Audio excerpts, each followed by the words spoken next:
Every crashing wave delivers a pulse of power. Add them all up, and the ocean carries more energy than the roughly 30,000 terawatt hours of electricity that was generated globally in 2023. But for decades, wave power has been a sea of broken dreams, sunk prototypes, busted budgets, and forgotten startups. Until now. In 2023, buoys from a Swedish company called Core Power survived record-breaking 60-foot waves and kept sending clean power to the grid. They don't just ride the waves, they tune into them, using smart engineering to amplify their motion and squeeze out more energy from every swell. With costs plunging and the first full wave farms on the horizon, a decades-old dream might finally be about to break through.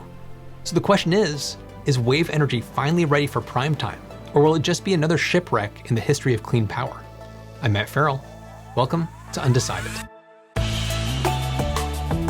This video is brought to you by Ground News.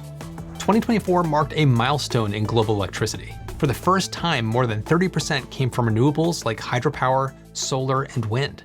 We've harnessed the power of the sun, skies, and rivers, but the ocean's immense energy remains largely untapped. According to the U.S. National Renewable Energy Laboratory, or NREL, wave energy converters, or WECs, installed within 10 miles of the U.S. coastline could generate 770 terawatt hours annually. That's enough to power 71 million homes and cover 18% of the country's electricity needs as of 2023. Go further offshore, and wave energy could potentially supply up to a third of US demand. So why aren't we doing it? Well, it turns out we've been trying for decades and have a trail of sunken costs to prove it. Ocean Links, for example, lost 2 floating generators off the coast of Australia. Then there's Palamas, the sea snake WEC that launched the world's first wave farm in Portugal and folded during the 2008 financial crash. Newer concepts like Eel Energy's undulating membrane show promise, but most never make it past the small-scale testing. In the choppy waters of R&D, funding gaps have scuttled more projects than storms ever did. Part of the challenge is that wave motion isn't the steady push of wind, rivers, or even tides. You can't just stick a turbine in the water and let spinning blades do the work. Throw a rubber duck or a floating WEC into a wave, and it follows a looping path, rising and surging forward with the crest, then sinking and drifting back with the trough. After decades of research, we still don't have a single go-to design that can reliably turn those water loop-de-loops into electricity. Whatever design wins out will need to handle more than just the open sea. It has to ride out shifting wave heights and periods that survive violent winter storms and endure decades in harsh, corrosive marine environments. Testing that design, it takes permits, subsea electric cables, and yes, money, and more money. But once a viable solution is locked in, the potential to deliver clean energy in a world of surging electricity demand is too good to ignore. Wave energy shines where other renewables fall short. According to Stanford researchers, offshore wind in California can stall for around 1,000 hours a year, but the ocean only goes still for 200. Combine wind and wave, and that downtime shrinks to just 100 hours annually. Waves also make a great companion to solar, not just because they roll in 24/7, but because they peak in winter, when the sun is low and solar generation drops. Along the US West Coast, wave energy in winter is roughly 4 times higher than in summer.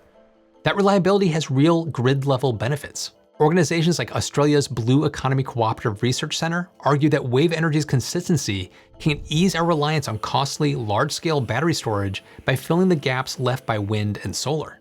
If wave and wind power gets cheaper as expected by 2050, pairing them could reduce the total amount of energy that we need to generate for a zero-emissions grid in the western US by as much as 17%. There's also a cost-saving kicker.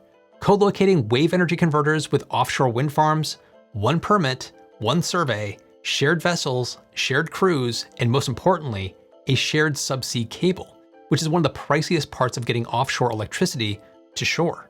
Wave Energy Scotland estimates that pairing a 100 megawatt wave farm with a 500 megawatt wind farm could cut the wind project's capital costs by 7%, and the wave projects by a whopping 40%. Bundle them together and the total costs drop to 12%, just by sharing infrastructure and operations.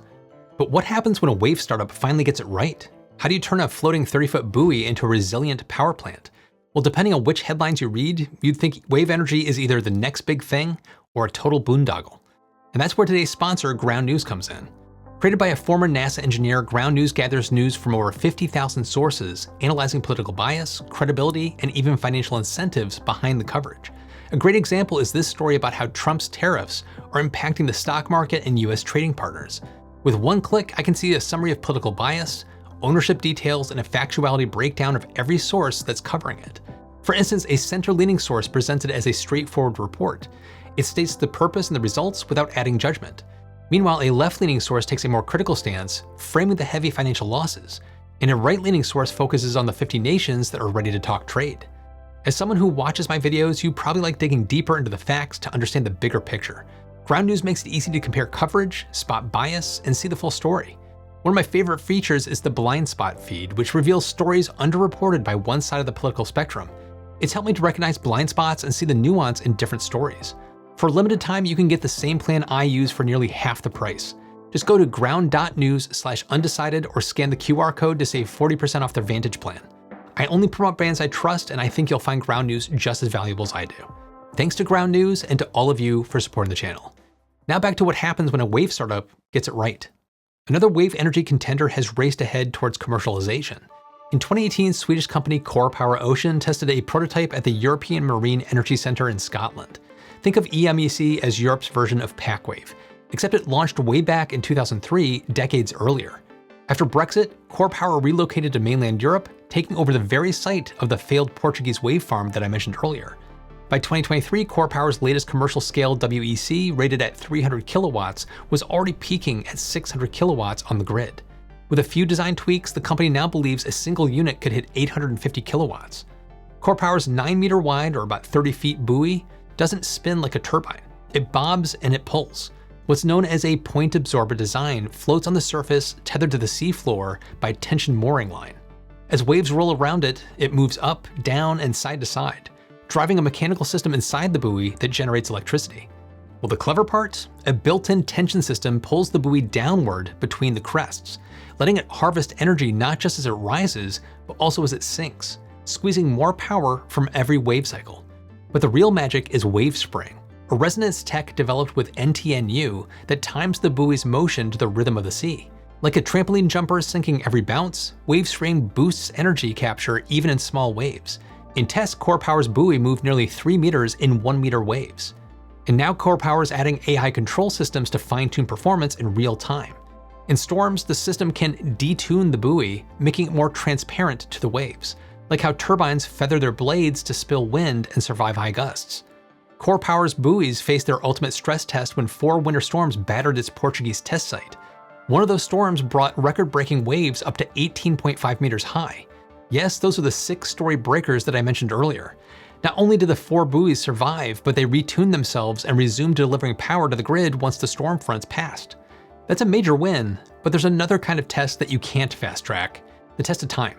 The ocean is a punishing place for machinery. Saltwater corrodes metal, and constant wave motion stresses every moving part. Core Power currently estimates a 20-year lifespan for its buoys, with the potential to stretch that to 25 or maybe even 30 years as the tech matures. That puts it on par with wind and solar, at least on paper. But one big question mark is how well the buoy's seals will hold up. These seals are crucial, keeping sensitive internal systems dry as the buoy moves up and down along its shaft.